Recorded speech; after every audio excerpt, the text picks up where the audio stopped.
ஸல்லல்லாஹு அலைஹி வஸல்லம் அவர்கள் மீதும் அவர்களுடைய குடும்பத்தினரின் மீதும் அவர்களை தன்னால் இயன்ற அளவு அப்படியே பின்பற்றி வாழ்ந்த அத்துணை மக்களின் மீதும் குறிப்பாக இந்த ஜும்மாவினுடைய கடமையை நிறைவேற்றுவதற்காக இங்கு வந்து அமர்ந்திருக்கக்கூடிய நம் அனைவரின் மீதும் என்றென்றும் நின்று நிலவட்டுமாக என்று பிரார்த்தனை செய்தவனாக என்னுடைய உரையை ஆரம்பம் செய்கின்றேன். லத்தர உன்னல் ஜஹீம் சும்ம லத்தர உன்னஹா ஐனல் யக்கீன் சும்ம லத்து சலுன்ன யௌமைதீன் அனின் நயம். அன்பிற்குரிய சகோதர சகோதரிகளே, அல்லாஹு ரப்பில் ஆலமீன் நமக்கு கொடுத்திருக்கக்கூடிய பருவங்களிலே இந்த இளமை பருவம் என்பது மிக முக்கியமான ஒரு பருவம். இந்த பருவத்தை பற்றி இறைவன் சொல்லும் பொழுது ஆற்றல் மிக்க பருவம் என்பதாக இறைவன் சொல்லி காட்டுகின்றான். எல்லாருமே இந்த இளமையைத்தான் விரும்பக்கூடியவர்களாகவே இருப்பார்கள். அது அரசியல் கட்சிகளாக இருந்தாலும் சரி, தொழிற்சாலைகளாக இருந்தாலும் சரி, இன்னும் பல நிறுவனங்களாக இருந்தாலும் சரி, விளையாட்டு துறையாக இருந்தாலும் சரி, அனைவருமே அந்த இளமையையும் இளமையினுடைய ஆற்றலையும் தான் விரும்புவார்கள். இந்த இளமை என்பது பல்வேறு காரியங்களை செய்வதற்கான ஆற்றல் படைத்த ஒரு பருவம். அப்படி இருக்கக்கூடிய இன்றைய இளைஞர்கள் எப்படி மாறி போயிருக்கிறார்கள் என்று சொன்னால், தன்னுடைய ஆற்றலையும் அந்த தன்னுடைய பலத்தையும் முழுவதுமாக வீணான காரியங்களிலே ஈடுபடுவதாக நம்ம பார்க்கிறோம். பெரும்பாலான இளைஞர்கள் எப்படி போய்விட்டார்கள் என்று சொன்னால், அந்த போதையிலே மூழ்கி திளைக்கக்கூடியவர்களாக மாறிவிட்டார்கள். பல்வேறு போராட்டங்களை நம்ம பார்த்திருப்போம். சுதந்திர போராட்டத்தை பார்த்திருப்போம், இன்னும் நோய்கள்லேருந்து பல போராட்டங்களை பார்த்திருப்போம், இன்னும் பல்வேறு போராட்டங்களை நம் வாழ்க்கையிலே நடத்தி இருப்போம். ஆனால் அந்த சுதந்திர போராட்டத்திற்கு ஈடாக இந்த இளைஞர்களை சீர்திருத்துவது, இளைஞர்களை சீர்திருத்துவது என்பது மிக மிக பெரிய ஒரு போராட்டமாக இருக்கிறது. பிள்ளைகளை வளர்த்தெடுப்பது என்பது ஒரு முள் மேலே நடப்பது போல, ஒரு கத்தி மேல நடப்பது போல அவ்வளவு சிரமமான ஒரு காலகட்டமாக இன்றைய காலகட்டம் இருக்கிறது. அந்த இளைஞர்களை சீரழிக்கக்கூடியதாக போதை இருக்கிறது. அதற்கு எதிரான ஒரு பிரச்சாரத்தை முன்னெடுக்க வேண்டும் என்று சொல்லி நம்ம ஜம்மியாவின் சார்பாக 1 மாத கால பிரச்சாரத்தை அறிவித்திருந்தோம். இது 3வது வாரம். நம்ம முதல்ல என்ன பார்த்தோம்னா, பாலியலை பத்தி பார்த்தோம். ஏன்னா சமூகத்தினுடைய மிகப்பெரிய எதிரியாக, சீர்கேடாக இந்த பாலியல் வன்புறுத்தலும் இந்த போதை மது என்பதுதான் அதிகமாக இருப்பதை பார்க்கிறோம். அதனால இந்த பிரச்சாரத்தை கையில் எடுத்தோம். இப்ப இந்த போதை வஸ்துக்களை பத்தி நம்ம அதிகமா தெரியும். அதனால் ஏற்படக்கூடிய விளைவுகள் என்ன, அது என்னென்ன விளைவுகளை ஏற்படுத்துது, எந்த மாதிரியான பிரச்சனைகளை ஏற்படுத்துது, உடல் உறுப்புகளை எப்படி பாதிக்குது, அடுத்தவர்களை எப்படி பாதிக்குது என்பதெல்லாம் நம்ம பார்த்துட்டு வந்துட்டோம். அதற்கான தீர்வு என்ன, இஸ்லாம் என்ன தீர்வை சொல்லுது? கடுமையான சட்டங்கள் மட்டும் போதுமானா பத்தாது. இஸ்லாம் நேரடியாக கடுமையான சட்டங்களை மட்டும் சொல்லல, அதனுடைய ஆணி வேற புடுங்கணும். ஃபர்ஸ்ட் என்ன, அந்த பிரச்சனையோட தீர்வு என்னன்னா ஆணி வேறு எது, அதை புடுங்கிட்டா பிரச்சனையே இருக்காது என்பதுதான் இஸ்லாத்தினுடைய நிலைப்பாடு. அதற்கு யாரெல்லாம் கட்டுப்படல, அதை யாரு மீறி செயல்படுறாங்களோ அவங்களுக்கு தான் கடுமையான தண்டனை. இந்த மதுவை பொறுத்த வரைக்கும், போதைப் பொருட்களை பொறுத்த வரைக்கும் ஜெயில் தண்டனைகள் மற்றது கொடுத்தா கூட பிரயோஜனமா இருக்கானா? கிடையாது. ஏன்னா ஜெயில இருக்கக்கூடியவர்களுக்கே போதைப் பொருட்களை சப்ளை செய்யக்கூடிய நிலைமை தான் இருக்கு. பணம் தான் வேணும், பணம் காசு இருந்துட்டா போதும், ஜெயில உட்கார்ந்துகிட்டே மது மாது சூது எல்லா விதமான சுகங்களையும் எல்லா விதமான போதைப் பொருள் வஸ்துக்களையும் பயன்படுத்தக்கூடிய அளவிற்கு தான் அரசாங்கங்களும் அதன் சட்டத்திட்டங்களும் இருக்கு. அப்ப இதற்கான முழுமையான தீர்வு என்ன, இஸ்லாம் என்ன தீர்வு சொல்லுது அப்படிங்கிறதான் பார்க்கிறோம். நம்முடைய இந்த தலைப்பு என்னன்னா, போதை இல்லாத, மது போதை இல்லாத சமூகத்தை உருவாக்க வேண்டும். அதுதான் நம்முடைய நோக்கம். அதனுடைய அடிப்படை என்ன, மற்ற எல்லா விஷயங்களும் நம்ம பேசியாச்சு, யாருக்கும் தெரியாத விஷயங்கள் இல்லை. போய் மது போதை அடிக்கக்கூடியவங்கள்ட்ட, போதைப் பொருட்கள் பயன்படுத்தக்கூடியவங்கள்ட்ட நம்ம போய் சொல்றோம், இப்படி எல்லாம் பாதிக்கும், இந்த மாதிரி பாதிக்கும். அதெல்லாம் நம்ம எப்படி சொல்றோம்னா, படிச்சுட்டு ஒரு டாக்டர்கள் சொல்றது, ஒரு ஆய்வு அறிக்கை புத்தகங்களை படிச்சுட்டு போய் சொல்றோம். ஆனா எதிரில் நிக்கிறவன் எப்படிப்பட்டவனா இருக்கிறான்னா, அவன் அனுபவப்பட்டவனா இருக்கிறான். என்னென்ன பாதிப்பு இருக்குன்னு நம்மளை விட அவன் உணர்வு பூர்வமாக உடல் ரீதியாக அறிந்திருக்கிறான். அவனுக்கு எல்லாமே தெரியுது. அப்ப எப்படிதான் இதை சீர்திருத்தப்படுத்துறது அப்படின்னு பல இடங்கள்ல பேசிட்டோம், எந்த பிரயோஜனமும் இல்லை. ஆனா இதோட ஆணிவேர் என்ன அப்படின்னு நம்ம பார்க்கணும்ல. அதைத்தான் இன்றைய உரையாக நம்ம பார்க்கிறோம். ஆணிவேர் என்ன அப்படின்னு பாக்குறதுக்கு முன்னாடி ஒரு சில விஷயங்களை உங்கள்கிட்ட நம்ம பகிர்ந்துக்கலான் இருக்கோம். முதல்ல ஓதி காட்டின வசனம் இருக்கு இல்லையா, லத்தர உன்னல் ஜஹீம் சும்ம லத்தர உன்னஹா ஐனல் யக்கீன் சும்ம லத்து சலுன்ன யௌமைதீன் அனினையும் என்று சொல்லக்கூடிய இறைவனுடைய இந்த திருமறை வசனம் என்ன சொல்லுது அப்படின்னா, நீங்கள் நரகத்தை கண்டிப்பாக பார்ப்பீர்கள், பின்னர் உறுதியாக அதை பார்ப்பீர்கள், உங்களுக்கு கொடுக்கப்பட்ட அருள் கொடைகளை பற்றி நீங்கள் விசாரிக்கப்படுவீர்கள் என்பதாக இந்த வசனம் சொல்லுது. அருள் கொடைனா என்ன? எல்லாமே அருள் கொடை தான். இன்னல்லாஹு கஃபூரு ரஹீம். இறைவனுடைய அருள் கொடைகளை என்ன நினைத்தால் உங்களால் எண்ணி முடிக்க முடியாது, அவ்வளவு அருள் கொடைகளை இறைவன் தந்திருக்கிறான் என்பதாக இறைவன் திருமறையில சொல்றான். அருள் கொடைனா என்ன? நம்ம சுகபோகமாக, இன்பமாக, மகிழ்ச்சியாக வாழ்வதற்காக இறைவன் இந்த உலகத்தில் கொடுத்திருக்கக்கூடிய அத்துணையும் என்ன?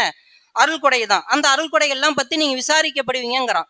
அதுல முக்கியமான அருள் கொடைகளை பற்றி இறைவன் சொல்லும் பொழுது என்ன சொல்றான்? வானங்கள் மற்றும் பூமியின் ஆட்சி அல்லாவுக்கே உரியது என்று இறைவன் சொல்லி காட்டுகின்றான்.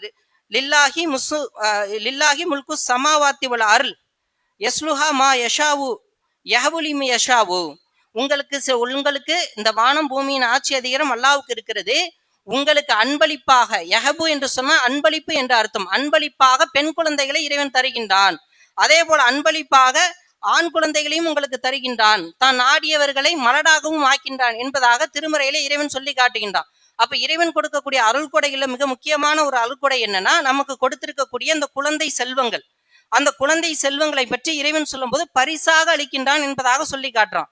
அப்போ ஒரு பரிசு, ஒரு அமானித பொருள் நம்ம எப்படி வச்சிருப்போம்? ஒரு அரசாங்கம் நமக்கு ஒரு பரிசை தருது, ஒரு கவர்மெண்ட் நமக்கு ஒரு பரிசை தருது. அந்த பரிசை எப்படி பேணி பாதுகாத்து அது பெருமையாக, ஒரு பெருமையின் அடையாளமாக வீட்டுல வச்சிருப்போம். அப்ப இறைவன் நமக்கு கொடுத்திருக்கக்கூடிய இந்த பரிசை, இந்த அமானிதத்தை எப்படி நம்ம போற்றி பாதுகாக்கிறோம்? எந்த அளவுக்கு அதை பேணுகின்றோம்? எந்த அளவுக்கு அதை பராமரிக்கின்றோம்? இந்த குழந்தைகளை எப்படி நம்ம வளர்க்கிறோம்? இல்ல பாய், நாங்க வளர்க்க தானே செய்யறோம். என்ன பாய் வளர்க்குறீங்க? சாப்பாடு போடுறோம், அவனுக்கு தேவையானது செய்யறோம். செல்போன்கள், எனக்கே ஒரு டப்பா போன் இருந்தா கூட அவனுக்கு ஆண்ட்ராய்டு வாங்கி கொடுக்குறோம், அவனுக்கு ஐபோன் வாங்கி கொடுக்குறோம், எல்லா வசதிகளையும் செஞ்சு கொடுக்குறோம். ஏசி வாங்கி போட்டிருக்கோம், பைக் வாங்கி போட்டிருக்கோம். அவனுக்கு தேவையான அத்துணையும் நாங்கள் செய்கின்றோம். வேற எப்படி வளர்க்கணும்? இது வளர்க்கறது கிடையாது, இது பராமரிக்க கிடையாது. வளர்க்கறது, பராமரிக்கிறது என்ன அப்படி என்று சொன்னால், அந்த பிள்ளைகளை நம்ம என்ன செய்யணும்? கண்ணியத்தோடு வளர்க்கணும், மார்க்கத்தின் அடிப்படையில் வளர்க்கணும். மார்க்கத்தை சொல்லி கொடுத்து இறைவன் யார் என்று உனக்கு புரிய வைத்து இந்த இஸ்லாமிய அடிப்படையில் வளர்ப்பதுதான் வளர்ப்பே தவிர, இந்த மாதிரி உணவளிப்பது, அவனுக்கான வசதிகளை செய்து கொடுப்பது, இது வளர்ப்பு கிடையாது. இதை நல்லா கவனமாக புரிஞ்சுக்கணும். இதுதான் வளர்ப்பு நம்ம நினைச்சுக்கிட்டு இருக்கோம். அந்த ஒரு 50 ஆண்டுகள் 100 ஆண்டுகளுக்கு முன்பதாக பெற்றோர்கள் பிள்ளைகளை வளர்த்தார்கள். இன்னைக்கு பிள்ளைகள் வளர்கிறார்கள், நம்ம வளர்க்கல. அவனா வளர்றான், யாரையோ பார்த்து, யாரையோ தலைவர்களாக ஏற்றுக்கொண்டு, எதையோ பார்த்து அப்படி வளர்கிறார்களே தவிர, நாம் அவர்களுக்கு நன்மைகளை, இந்த மார்க்கத்தை, மார்க்கத்தினுடைய போராளிகளை பற்றி எதுவுமே சொல்லி கொடுத்து வளர்ப்பது கிடையாது. ஏதோ அவங்க வளர்றாங்க, ஸ்கூலுக்கு அனுப்புறோம், தேவையான செஞ்சு கொடுக்குறோம், அவனுக்கான அடிப்படை வசதிகளை நிறைவேற்றுவோமே தவிர, அவனை வளர்க்கிறோமா என்று சொன்னால் நம்ம வளர்க்கிறது இல்லை. அதுல நம்ம ரொம்ப கவனமாக இருக்கணும். இது வளர்ப்பு இல்லை, இதை ஒரு வளர்ப்பு என்று நாம் நினைத்து கொண்டிருக்கிறோமே தவிர, உண்மையில் பிள்ளைகளை நாம் வளர்க்கவில்லை, அவர்களாகத்தான் வளர்கிறார்கள். செல்போன்களை பார்த்து, மற்ற விஷயங்களை பார்த்து, அவனுடைய நண்பர்களை பார்த்து ஏதோ வளர்கிறார்கள். நம்முடைய இலக்கு என்ன? சொர்க்கம். அதற்கேற்றார் போல் நம்முடைய பிள்ளைகள் இருக்கிறார்களா? ஒவ்வொருவரும் யோசித்து பாருங்க. அதே போல இறைவன் சொல்லி காட்டுங்க, இறைவன் வளர்க்க வேண்டும் என்று சொல்லி காட்டுகின்றான். பெற்றோர்களுக்காக நாம் செய்யக்கூடிய ஒரு துவாவை பற்றி இறைவன் திருமறையிலே சொல்லி காட்டுகின்றான். ரப்பிர் ஹம்ஹுமா கம்ம ரப்பயானி சகீரா என்று இறைவன் அதில் சொல்லி காட்ட, இறைவனே, நான் சிறுவனாக இருந்த போது என்னை அவர்கள் இருவரும் கனிவுடன் வளர்த்தது போல நீயும் அவர்களுக்கு கிருபை செய்வாயாக. இதுல நல்லா ஆழ்ந்து சிந்திச்சு பாருங்க, என்ன சொல்லி காட்டுறான் இறைவன்? சிறுவனாக அவர்கள் எப்படி என்னை பராமரித்து வளர்த்தார்களோ அது போல என்ன செய்யணும்? அந்த விஷயம் நல்லா கவனிச்சு படிச்சு பாருங்க. சிறுவனாக இருந்த போது என்னை அவர்கள் இருவரும் கனிவுடன் வளர்த்தது போல் நீயும் அவர்களுக்கு கிருபை செய்வாயாக. வளர்த்தது போல், அந்த இடத்துல அல்லாஹ் என்ன சொல்றான்? கவனிச்சு இந்த மாதிரிதான் வளர்க்கணும் என்கின்ற ஒரு விஷயத்தை உள்ளடக்கி வச்சிருக்கிறான். பெற்றோர்களுக்கான துவாவாக அது இருந்தாலும், அந்த துவாவின் உள்ள என்ன இருக்கு? பிள்ளைகளை நாம் வளர்க்க வேண்டும் என்கின்ற செய்தியும் அதுல இருக்கிறது. அப்படி பிள்ளைகளை நம்ம வளர்க்கிறோமா? இன்னும் இறைவன் சொல்லி காட்டுகின்றான், உங்கள் மனைவியர் உங்களுக்கு விளைநிலம் என்று அல்லாஹ் சொல்லி காட்டுறான். விளைநிலம் நிசாவுக்கும் ஹர்சுல்லக்கும். அந்த விளைநிலம்னா என்ன அர்த்தம்? ஒரு விவசாயி மனைவி விளைநிலம்னா அதுல விதைக்கிறோம். அந்த விதை எது? குழந்தைகள் தான். மனைவியின் மூலம் பிள்ளைகளை பெற்றெடுக்கிறோம். அந்த விளை நிலத்தை ஒரு விவசாயி எப்படி பாக்குறான்? விதைய போட்டுறான், விதைய போட்டு வீட்டுல போய் தூங்கிடுறானா? ஏதோ வளர்ந்துட்டு போது, மழை பெய்யுது, தண்ணியை விட்டோம் அப்படின்னு இருக்கிறானா? கவனிக்கிறான். ஒவ்வொரு நிலையும் கவனித்து பாக்குறான். எப்படி அது வளர்ந்து வருது, எந்த நேரத்துல உரத்தை போடணும், எப்படி என்ன உரத்தை கொடுக்கணும், எப்படி அதை வளர்க்கணும், எந்த இடத்துல களைகளை பிடுங்கணும், அதை எதில் சுத்தி இருக்கக்கூடிய பயிர்களை எல்லாம் எப்படி எந்த அளவுக்கு சரி செய்யணும் என்று சொல்லி ஒவ்வொரு நிலையிலும் கண்ணும் கருத்துமாக அவன் எப்படி பார்க்கிறானோ, அதுக்குதான் விவசாயத்தோடு அல்லாஹ் என்ன செய்யறான்? ஒப்பிட்டு சொல்றான். அந்த விவசாயத்தை போல் ஒரு செடியை கண்ணும் கருத்துமாக நம்ம பார்க்க வேண்டும். அப்படி பார்க்க தவறினால் விவசாயம் எவ்வளவு பாதிப்பை ஏற்படுத்துமோ அதை விட பெரும் பாதிப்பை இது ஏற்படுத்தும். அப்ப பிள்ளைகளை எப்படி வளர்க்கணும்? ரொம்ப கவனத்தோடு நாம் வளர்க்கணும். ஒவ்வொருவரும் பொறுப்பாளிகளாக இருக்கணும். குல்லுக்கும் ராயின் வ குல்லுக்கும் மசூலன் ரயீத்திஹி. அல்லாஹ் சொல்லுவான், ஒவ்வொருவரும் பொறுப்பாளிகள், பொறுப்பு குறித்து நீங்கள் விசாரிக்கப்படுவீர்கள். பிள்ளைகளுக்கு நம்ம தானே பொறுப்பு, பெற்றோர்கள் தானே பொறுப்பு. அந்த பொறுப்போடு நம்ம நடந்துக்கிறோமா? பொறுப்புன்னு இதுல மொழிபெயர்த்து இருக்கிறாரு தவிர அதோட அர்த்தம் என்ன அப்படின்னா, ராயின் என்று சொல்றாங்களா அப்படின்னா என்ன அர்த்தம் அப்படின்னா, அந்த இடத்துல நம்ம கவனமாக கண்காணிக்க வேண்டும். ஆடை பராமரிக்கிறாங்க இல்லையா, ஆட்டு மந்த, அவங்களுக்கு தான் ராயின்னு சொல்லுவாங்க. அந்த எல்லா நபிமார்களும் ஆடு மேய்ச்சிருக்காங்க. ஏன்னா ஆடு வந்து ஒரே மாதிரி இருக்காது, ஒரு மந்த மாதிரி இருக்கும், ஒரு கட்டுப்பாட்டுல இருக்காது. ஒண்ணு ஒரு பக்கம் போயிடுச்சுன்னா எல்லாம் ஒரு பக்கம் போயிடும். இப்ப சமீபத்துல கூட ஒரு செய்தியை பார்த்தோம். ஒரே ஒரு ஆடு என்ன செய்யுதுன்னா, ட்ரெயின் வந்துகிட்டு இருக்கு, தண்டவாளத்துல போய் கழுத்தை வைக்கிறது, பின்னாடி ஒரு 70 ஆடு போய் அதுல மாட்டிக்கிச்சு, எல்லா ஆடும் மரணிச்சிருச்சு. இது போலதான் மனிதர்கள் எப்படி இருப்பான், எல்லாம் ஆட்டு மந்த போல இருக்காதேன்னு ஏன் சொல்றோம், அப்படிதான் இருப்பான். அதற்காகத்தான் எல்லா நபிமார்களும் ஆடு மேய்த்து அந்த பக்குவத்தை பெற்றுக்கொண்டார்கள். அந்த அந்த முறையை அல்லாஹ் ஒரு பயிற்சியாக கொடுத்தான். அது போலதான் பிள்ளைகள் என்ன செய்யணும், பொறுப்போட கவனிக்கணும். நம்ம கவனமா இருக்கணும். இந்த பொறுப்பு குறித்து மறுமையில் விசாரிக்கப்படும். அந்த விசாரணைக்கு நம்ம என்ன செய்யணும், பதில் சொல்ல வேண்டிய நிலையத்தில் நம்ம இருப்போம். அப்ப கவனமாக பிள்ளைகளை வளர்க்கணும். இந்த பொறுப்போட நம்ம இருக்கிறோமா? ஒரு ஆடு போனா எப்படி எல்லாம் போயிருதோ அதே மாதிரிதான் ஒரு தவறின் பக்கம் போனா எல்லாம் தவறின் பக்கம் போயிருவாங்க. கவனத்தோடு இருக்கணும். இந்த இளமை பருவம் என்பது மிக மோசமான பருவம். பிள்ளைகள் நல்ல பிள்ளைகள் தான், ஆனா அவர்களுடைய வயது, அந்த வயது எப்படிப்பட்ட வயதா இருக்கு, அந்த வயதை கருத்துல எடுத்துக்கொண்டு என் பிள்ளை நல்ல பிள்ளை, என் பிள்ளை சரியா தான் இருக்கும் அப்படின்னு நம்ம நினைக்க கூடாது. அந்த பிள்ளை நல்ல பிள்ளைதான், ஆனா அவருடைய பழக்க வழக்கம், அவனுடைய செயல்பாடுகள், அவனுடைய நண்பன், அதே போல அவனுடைய வயது என்பது மோசமான வயது, தீமையை விரும்பக்கூடிய வயதாக அது இருக்கிறது என்பதை நம்ம பார்க்கிறோம். அதனால நம்ம என்ன செய்யணும் என்று சொன்னால், கவனம் எடுத்து அந்த இடத்துல நம்ம என்ன செய்யணும், ரொம்ப கவனமாக பிள்ளைகளை வளர்க்க வேண்டும். இன்னைக்கு இருக்கக்கூடிய மிகப்பெரிய பிரச்சனை என்னன்னா, என் பிள்ளை எனக்கு கட்டுப்பட மாட்டாங்கிறான். அதானே மெயினான விஷயம். என்ன அப்படின்னா, என் பிள்ளை எனக்கு கட்டுப்பட மாட்டேங்கிறான், அதான் மெயினான விஷயம். அப்ப அது ஏன் கட்டுப்பட மாட்டேங்கிறான், அதை நம்ம என்னைக்காவது சிந்திச்சிருக்கிறோமா? அவனை கட்டுப்பட வைப்பது எப்படி, இதெல்லாம் பத்தி சிந்திச்சிருக்கிறோமா? அதே போல இப்ராஹிம் அலைஹிஸ்ஸலாத்து வஸ்ஸலாம் அவர்களுக்கு ஏன் இவ்வளவு சிறப்பு என்பதே அல்லாஹ் திருமறையில சொல்லும் பொழுது, ஒமன் எர்கபு அன் மில்லத்தி இப்ராஹிம இல்லா மின் சாஃபிஹ நஃப்ஸஹ. அந்த இப்ராஹிம் நபி வந்து அவருடைய மார்க்கத்தை யார் புறக்கணிப்பான் தெரியுமா? பைத்தியக்காரன் தான் புறக்கணிப்பான். அறிவியலியாக இருக்கிறானே, அந்த அறிவியலி, அந்த பைத்தியக்காரன் தான் அவருடைய மார்க்கத்தை புறக்கணிப்பான் என்பதாக இறைவன் சொல்லிவிட்டு மறுபடியும் சொல்லும் பொழுது, அந்த இப்ராஹிம் நபி எப்படி இருந்தார் என்று சொன்னால், அவருக்கு எந்த ஒரு கட்டளை இறைவன் இட்டாலும் அந்த கட்டளைக்கு அடிபணியக்கூடியவராக அவர் இருந்தார். எந்த கேள்வியும் இருக்காது, அந்த கேள்விகளை கேட்காமல் என்ன செய்வாரு, கட்டுப்படக்கூடியவர்களாக இருப்பார். இது காலலகு ரப்புகு அஸ்லீம், இறைவன் கட்டுப்படு என்று சொல்லிவிட்டால், கால அஸ்லம் துளி ரக்பில் ஆலமீன், அகிலத்தின் இறைவனுக்கு கட்டுப்பட்டு விட்டேன் என்று சொன்னார். அப்ப அவருடைய எல்லா சிறப்புகளுக்கும் காரணம் என்னன்னா, என்ன ஏதுன்னு கேள்வி கேட்கவே மாட்டார். தனக்கு பாதிப்பா, தன் குடும்பத்துக்கு பாதிப்பா, தன்னுடைய மகனுக்கு பாதிப்பா, எதுவும் அவரை கட்டுப்படுத்தாது. இறைவனுடைய கட்டளை என்று வந்து விட்டால் அதை செய்வதற்கு தயாராக இருப்பார். பிள்ளை யாருக்கு சொன்னாங்க, ஊன்னு சொன்னாங்களா இல்லையா? மனைவியை கொண்டு போய் விட சொன்னாங்க, சரின்னு சொன்னாங்களா இல்லையா? எவ்வளவு கஷ்டம், எவ்வளவு துன்பம், எவ்வளவு துயரம், ஏன் பொறுத்துக்கிட்டாங்க? அல்லாஹ் சொல்லிட்டான், அவனுக்கு கட்டுப்பாடோடு இருப்பேன். அப்ப இப்படிப்பட்ட நபியை நம்முடைய பிள்ளைகளுக்கு பாடமாக படித்து தந்திருக்கிறோமா? சிந்திச்சு பாருங்க. அறிமுகப்படுத்தி இருக்கிறோமா? இவர்களுடைய தியாகங்களை அவர்களுக்கு ஊட்டி இருக்கிறோமா? இவர்களுடைய கட்டுப்பாடை போதித்து இருக்கிறோமா? சிந்திச்சு பாருங்க. என் பிள்ளை கட்டுப்படல, இப்படி பண்ணல, அப்படி பண்ணல, இதுக்கு முதல் காரணம் யாரு? முதல்ல நம்ம கட்டுப்பாடோட இருக்கிறோமா? எல்லா கட்டுப்பாடும் நம்மிடத்துல இருக்கிறதா? நாம் முன்மாதிரியாக இருக்கிறோமா? எல்லா பிள்ளைகளும் சொல்றாங்க, எனக்கு அவரு முன்மாதிரி, இவரு முன்மாதிரி. ஒரு நடிகனை, தற்குறிகளை எல்லாம் முன்மாதிரியாக இன்னைக்கு இருக்கக்கூடிய நிலைமையில மக்கள் போயிட்டாங்க, குழந்தைகள் போயிட்டாங்க, கட்டுப்படுத்த முடியல. ஏன்? நம்ம முன்மாதிரியாக இல்ல. நான் என் அப்பா மாதிரி இருக்கணும், என் அம்மாவை மாதிரி இருக்கணும், எந்த பிள்ளையாவது சொல்றானா? அப்ப என்ன அர்த்தம்? நம்ம முன்மாதிரியாக வாழ்ந்து காட்டல, நம்மிடத்துல இஸ்லாம் இல்ல. நாம் அந்த இஸ்லாத்தை கடைபிடித்திருந்தால், அந்த இஸ்லாத்தின் அடிப்படையில் வாழ்ந்திருந்தால், நம் பிள்ளை அதை பார்த்து திருந்தி இருக்குமா இல்லையா? ஆனா அதற்கான வழி இல்லை. நம்ம என்ன செய்யறோம், ஒரு கண்ணாடி முன்னாடி நிக்கிறோம், நம்ம முகத்துல அழுக்கு இருக்கு, கண்ணாடியை தொடச்சுக்கிட்டே இருக்கும். அழுக்கு போகுமா? முகத்துல இருக்கிற அழுக்கு தேய்க்கணும்ல. நம்ம பிள்ளை கண்ணாடி மாதிரி கண்ணாடியை தேய்ச்சிக்கிட்டே இருக்கோம். இந்த முகத்துல இருக்கக்கூடிய அழுக்க நம்ம ரிமூவ் பண்ண முன் வர்றதில்ல. அழுக்க துடைப்பதற்கு நம்ம சரிப்படாது. இங்க இருக்கக்கூடிய அழுக்க துடைச்சாதானே கண்ணாடியில அழுக்கு இல்லாம இருக்கும். ஆனா நம்ம என்ன செய்யறோம், கண்ணாடி துடைப்பதற்கு தான் முயற்சி செய்கிறோமே தவிர நாம் மாறுவதற்கான எந்த முயற்சியும் நாம் எடுப்பதற்கு தயாராக இல்லை. சிந்திச்சு பாருங்க, எப்படி மாற்றம் வரும்? அறிமுகப்படுத்தி இருக்கிறோமா? இறைவனை பற்றிய அறிமுகம் நாம் கொடுத்திருக்கிறோமா? அப்ப எந்த மாதிரி இருக்கும்? நம்மளே முன்மாதிரியா இல்லையே. இஸ்லாத்தை நம்ம நம்புறோம்னு சொல்றோமே, இஸ்லாம் நம்முடைய வாழ்க்கையில இல்லையே. எப்படி அவன் ஃபாலோ பண்ணுவான்? தொழுக போடாங்கிற நம்மள்ட்ட தொழுகை இல்லை. குரானை ஓதுங்கிறோம், நம்மள்ட்ட இல்ல. இப்படி எதுவுமே நம்மிடத்தில் இல்லாம நம் பிள்ளைகளிடத்தை எதிர்பார்த்தால் எப்படி? சிந்திச்சு பாருங்க, எப்படி மாற்றம் வரும்?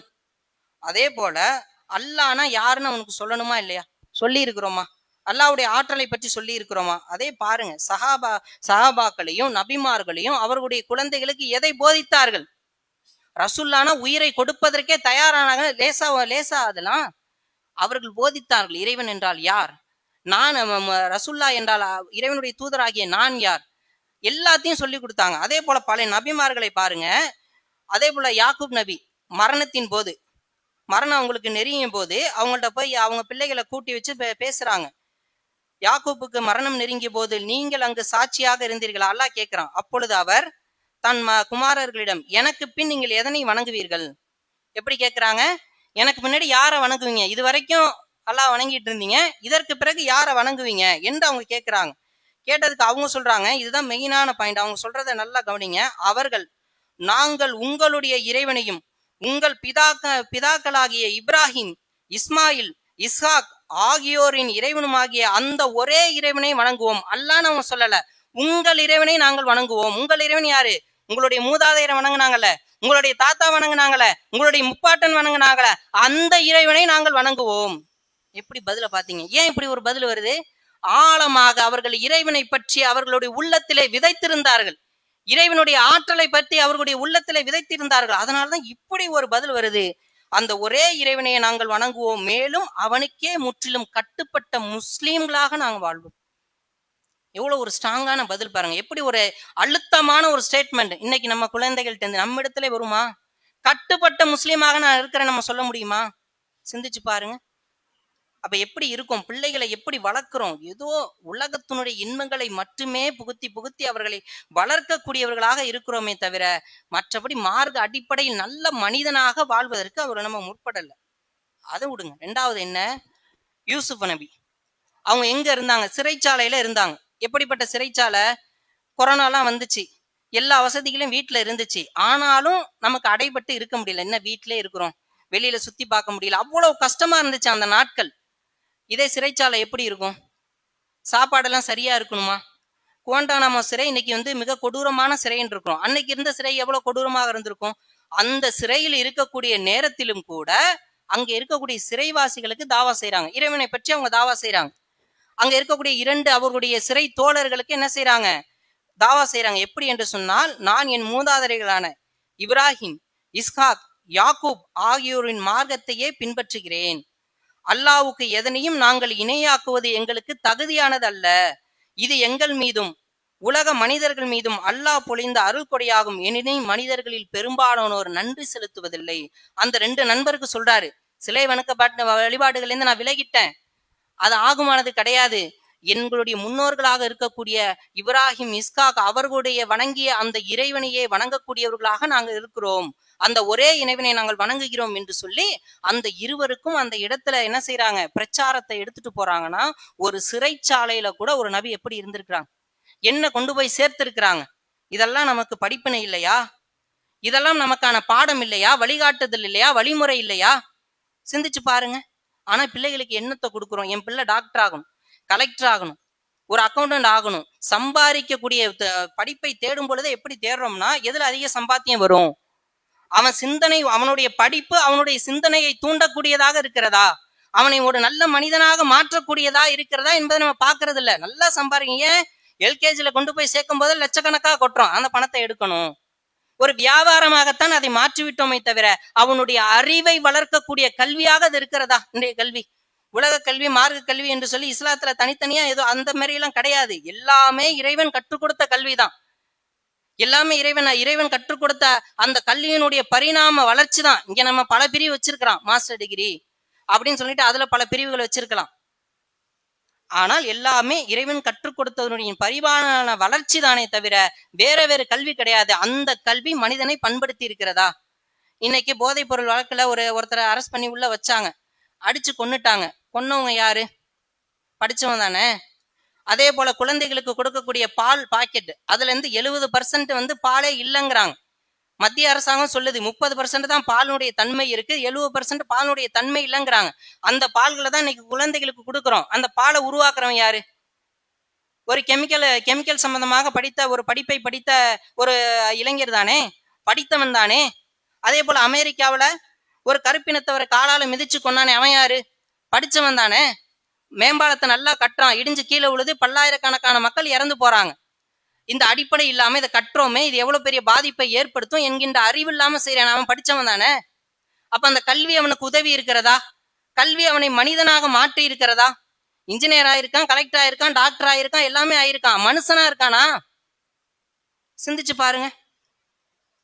அப்ப இந்த கல்வி எப்பொழுது அவனுக்கு பலனளிக்கும் என்று சொன்னால், இறைவனுடைய அச்சம் இருந்தால்தான் பலனளிக்கும். ஒரு இறை அச்சவாதி இதே போல ஒரு பில்டிங் கான்ட்ராக்டா, ஒரு இன்ஜினியரா இருந்தா இப்படி ஒரு பாலத்தை கட்டுவானா? அவனுக்கு பயம் இருக்கும். ஒரு பாலை தயாரிக்கிறான்ல, இவன் ஒரு இறையச்சவாதியாக இருந்தா அந்த பாலை எப்படி தயாரிப்பான்? தூய்மையா கொண்டு வருவானா இல்லையா? அப்ப சிந்திச்சு பாருங்க. கல்வி என்பது ஒருபோதும் என்ன செய்யாது, அவனுடைய வாழ்க்கை சீர்திருத்தாது. அந்த இரையச்சம் கலந்த கல்வி இருக்கு இல்லையா, இறையச்சத்தை, இறைவனுடைய பலத்தை, இறைவனுடைய ஆற்றலை, இறைவனுடைய செயல்பாடுகளை சொல்லி சொல்லி வளர்க்கக்கூடிய அந்த சிறுவன் இருக்கிறானே, அந்த இளைஞர் இருக்கிறானே, அவன்தான் நேர்த்தியோடு நடந்து கொள்வான், அவன்தான் நேர்மையான வளர்ந்து கொள்வான், அவனுடைய வாழ்க்கை தான் சிறப்பாக இருக்கும். அப்படிப்பட்ட குழந்தைகளை நாம் உருவாக்கிறோமா? ஒவ்வொருத்தரும் சிந்திச்சு பாருங்க. என் பிள்ளைய நான் அப்படி வளர்க்குறேன், என் பிள்ளைக்கு அனைத்தையும் சொல்லி கொடுத்துருக்காங்கிற ஒவ்வொருத்தரும் இருக்கோமா? ஏன் இந்த அலட்சியம்? எல்லாருக்கும் தெரியுது இது எவ்வளவு பெரிய விபரீதமாக சென்று கொண்டிருக்கிறது. நிம்மதி இருக்கா வீட்டுல? கஞ்சாவை அடிச்சுட்டு வரான், சிகரெட் குடிச்சிட்டு வரான், தண்ணி அடிச்சுட்டு வரான், வீட்டுல இருக்கக்கூடிய பொருட்களை உடைக்கிறான். பெற்றோர்களுக்கு செய்வதறியாம இருக்காங்க, என்ன செய்யறதுன்னு தெரியல. எப்படி போய் பிள்ளைய போய் அடுத்தவனா போய் கேஸ் கொடுக்கலாம், போலீஸ்ல மாட்டி விடலாம், தான் பிள்ளையா இருக்கானே. அவ்வளவு அநியாயம் பண்றான், அவ்வளவு அக்கிரமம் பண்றான், எதுவுமே பண்ண முடியல. என்ன காரணம்? நம்முடைய அலட்சியம் தான் இது காரணம். பிள்ளைகளை மார்க்கம் சொன்ன அடிப்படையில் வளர்க்காமல் விட்டதனுடைய விளைவுதான் இது. ஆனா இன்னமும் நமக்கு புத்தி வந்திருக்கிறதா? இன்னமும் பாடம் படித்திருக்கிறோமா? அதுல இருந்து மீண்டு இருக்கோமா? சிந்திச்சு பாருங்க. உலகம் உலகம் என்று உலகத்துடைய திணிப்புகள்லே போயிட்டோம். அவன் உலகத்துல வசதியா இருக்கணும், உலகத்துல கஷ்டப்படாம இருக்கணும், மறுமையில உங்களை மாட்டி விட்டுருவானே.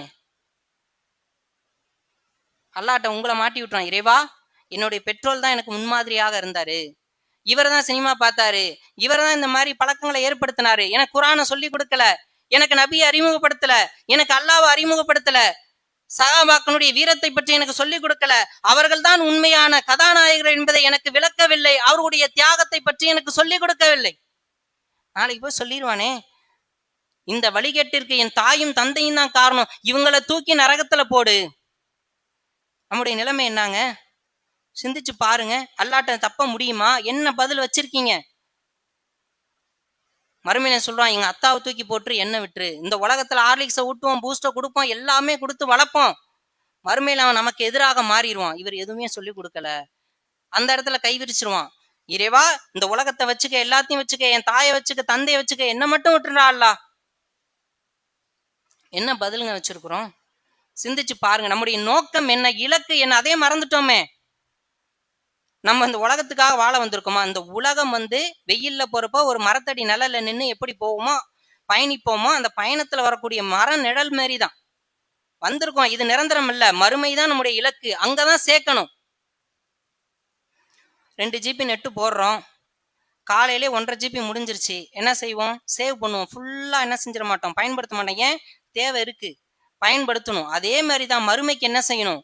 இந்த உலகத்துல சரியாக வாழ்ந்தாதான், நல்ல அமல்களை செய்தால்தான், நல்ல பிள்ளைகளை வளர்த்தால்தான் அந்த பிள்ளை மறுமைக்கு பலன் அளிக்கும்.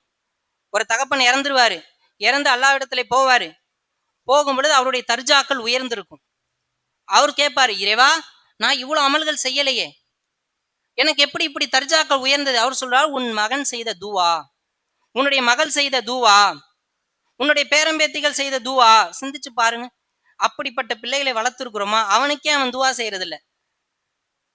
தொழுகை வெட்கக்கேடான மானக்கேடான விஷயங்கள் பாதுகாக்கும் என்பதாக சொல்றாங்களே, தொழுகைக்கு எத்தனை பேர் பயிற்சி கொடுத்துருக்கோம்? இத்தனை பேர் வந்திருக்கிறோம்ல, என் பிள்ளையை பள்ளி கூட்டு வரேன், சரி மத்த நாள் ஸ்கூல் இருக்கு, சனி ஞாயிறு கூட்டிட்டு வரேன், ஒரு நாள் பள்ளியில தங்குறேன், தகஜத் தொழுவுறேன், அல்லாவை அறிமுகப்படுத்துறேன், ஒவ்வொன்றும் பழக்கப்படுத்தணும்லங்க. சுற்றுலா கூட்டிட்டு போறோம், அவன் கேட்டது மற்ற இடங்களுக்கு கூட்டிட்டு போறோம், நல்ல சாப்பாடுகளை வாங்கி தரோம், அல்லாவை அறிமுகப்படுத்துவதற்கு பள்ளிவாசல்ல ஒரு நாள் தங்கிக்கிறேன், மாசத்துல ஒரு நாள், வாரத்துல ஒரு நாள், இப்படி எந்த முயற்சியாவது எடுத்திருக்கோமா? எப்படி திருந்துவான்?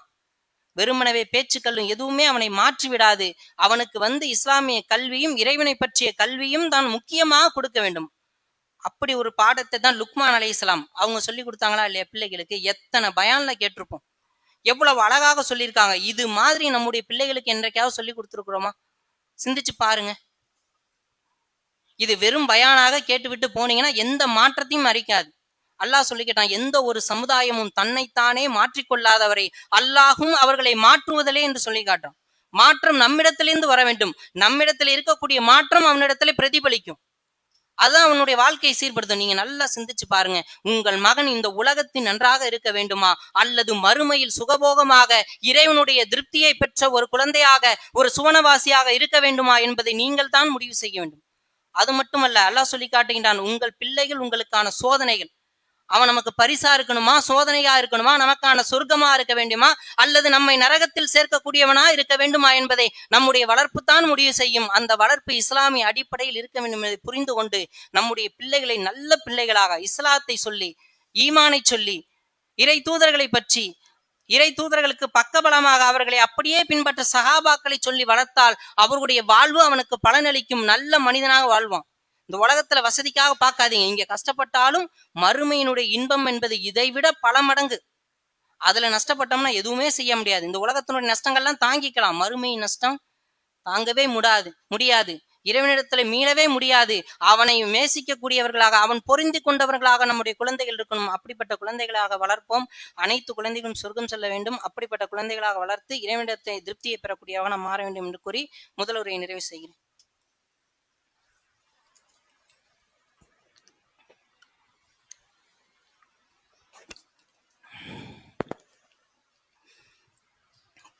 புகழும் புகழ்ச்சியும் நம்மை எல்லாம் படைத்து பரிபாலித்து வரும் எல்லாம் அல்ல அல்லாஹ்வுக்கே உரித்தானதாக அவனை போற்றி புகழ்ந்தவனாக என்னுடைய இரண்டாம் முறையை ஆரம்பம் செய்கின்றேன்.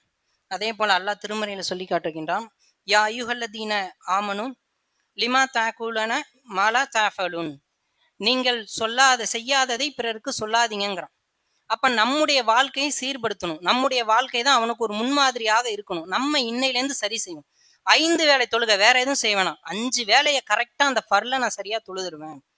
அந்த 5 வேளை தொழுகைக்கு பிறகு ஏதாவது ஒரு சின்ன திக்ரு, இதை முதல்ல நம்ம என்ன செய்வோம், விடாம கடைபிடிப்பேன். ஏன்னா இதுக்கு கேள்வி இருக்கு, ஃபர்லுக்கான கேள்வி இருக்கு. சுன்னத்து மத்தது அதெல்லாம் அடுத்தது விட்டுருங்க. முதல்ல என்ன, 5 வேளை தொழுகையை சரியாக செய்வேன். முடிந்த அளவுக்கு என்னுடைய குழந்தைகளோடு சேர்ந்து தொழுவேன் என்கின்ற ஒரு முடிவை இன்னைக்கு எடுக்கணும். அந்த முடிவை எடுத்துட்டோம்னா அந்த தொழுகை உங்களை மானக்கேடான வெட்கக்கேடான விஷயங்கள்ல இருந்து பாதுகாக்கும். போதைக்கு அதை செய்யலாம் இதை செய்யலாம், இந்த மாதிரி சட்டம் இருக்கு, இவ்வளவு கடுமையான இருக்கு, ரசூலா இப்படி செஞ்சிருக்காங்க, அல்லாஹ் இப்படி சபிச்சிருக்காங்க, அதெல்லாம் அடுத்து முதல்ல என்ன, தனி மனித ஒழுக்கம். ஒவ்வொருத்தரும் சரியா இருக்கணும். அப்படி ஒவ்வொருத்தரும், ஒரு தந்தை சரியாக இருந்தால் மனைவி சரியா இருப்பாள், மனைவி சரியாக இருந்தால் பிள்ளைகள், பிள்ளையை பார்த்து அடுத்த வீடு, அண்டை வீடு, அவனுடைய தெருவு, அந்த ஊரு, அந்த நாடு, இப்படி எல்லாமே மாறும். மாற்றத்திற்கான விதை என்னவென்று சொன்னால் ஒரு தனி மனிதனுடைய ஒழுக்கம். அவன் சரியாக இருந்தாதான் எல்லாமே சரியாகும். அந்த பொறுப்பு ஒவ்வொரு முஸ்லீமுக்கும் இருக்கிறது. நாம் முன்மாதிரியாக இருக்க வேண்டும். ஆனா இன்னைக்கு எப்படி இருக்கு, நம்ம பிள்ளைகளே கஞ்சாவல, நம்ம பிள்ளைகளே போதையில, நம்ம பிள்ளைகளே இந்த ஒழுக்க கேட்டுல இருந்தா நம்ம என்ன செய்ய முடியும்? சிந்திச்சு பாருங்க. அப்ப இதற்கு கடுமையான தண்டனை இருக்கு. ஒவ்வொரு பொறுப்பை குறித்தும் அல்லாஹ் என்ன செய்வான், விசாரிப்பான். ஆரம்பத்தில் ஓதுன அந்த இதிலே பார்த்தோம், நரகத்தை நீங்கள் காண்பீர்கள், இன்னும் உறுதியாக நரகத்தை காண்பீர்கள் என்று அல்லாஹ் எச்சரிக்கிறான். அந்த நரகம் எப்படிப்பட்டது என்பது நாம் அறிந்ததுதான். அப்ப நம்ம என்ன செய்யணும், சீர்திருத்தம் செய்யணும். முதல்ல நம்ம சீராகணும். அதுதான் அல்லாஹ் விரும்பக்கூடியது. அப்படி தன்னையும் சீர்திருத்தி கொண்டு இந்த உலகத்தையும் சீர்குடுத்தக்கூடியவர்களாக நம்ம இருப்போம். தனி மனித ஒழுக்கம்தான் எல்லா தவறுகளிலிருந்து மீட்கக்கூடியதா இருக்கு. அதுல இந்த போதையும் என்ன செஞ்சிடும், அடிபட்டு போயிடும். எந்த தவறுகளுமே என்ன செய்யுது, ஒரு மனுஷன் சரியா இருந்துட்டானா எல்லா தவறுகளும் அடிபட்டு போயிடும். அதற்கான சட்டங்களோ கடுமையான திட்டங்களோ அடுத்ததுதான். முதல்ல என்ன, தனி மனித ஒழுக்கம். அப்படிப்பட்ட ஒழுக்கங்களை பேணக்கூடிய நல்ல முஸ்லீம்களாக வாழ்ந்து மரணிக்க வேண்டும் என பிரார்த்தனை செய்து என்னுடைய உரையை நிறைவு செய்கிறேன். வாஹிரு தாவானா அல்ஹம்துலில்லாஹி ரப்பில் ஆலமீன். அஸ்ஸலாமு அலைக்கும் வரஹ்மத்துல்லாஹி வபரகாத்துஹு.